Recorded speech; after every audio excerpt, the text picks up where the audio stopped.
Se ressourcer au fond du jardin dans le luxe avec 3 fois rien, c'est ce que nous propose Thibaut dans son dojo où riment méditation et imagination. Alors l'idée au départ, c'était de créer un endroit vraiment aux limites de la propriété, dans une partie sauvage où on ne va pas forcément, ou en tout cas si on y va, c'est pour une raison précise. Et l'idée, c'était de s'y retrouver simplement pour se reposer, pour méditer, en tout cas pour être loin des bruits du monde et de la réalité. Un dojo en japonais, ça veut dire trouver la voie. Et en fait, chacun trouve la voie à sa manière. Moi, je me suis dit qu'on pouvait le trouver ici, sur une île, dans une construction en bois, face à la nature. C'est évident qu'il y a une inspiration japonaise très forte. Les cloisons en papier-brie, le mobilier, le fait d'être sur tatami. Et très rapidement, je me suis dit que ce qui était intéressant, c'était de construire un pavillon comme on pouvait en avoir au début du siècle. C'est-à-dire qu'en fait, quand on dort ici, on dort comme on pouvait dormir au début du siècle au Japon.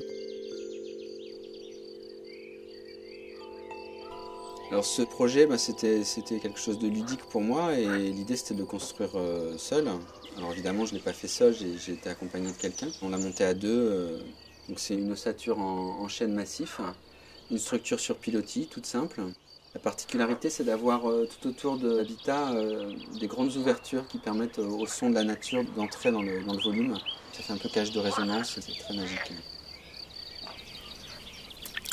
Alors en termes d'entretien, c'est très basique parce que le bois en soi supporte les intempéries. Les shoji qui sont en papier de riz, mais c'est un papier de riz huilé, donc ça supporte vraiment le mauvais temps. En termes de douche, on a juste voulu un banya d'inspiration russe. Donc l'idée c'est d'avoir un chauffage au feu de bois qui chauffe la salle de bain avec des pierres volcaniques.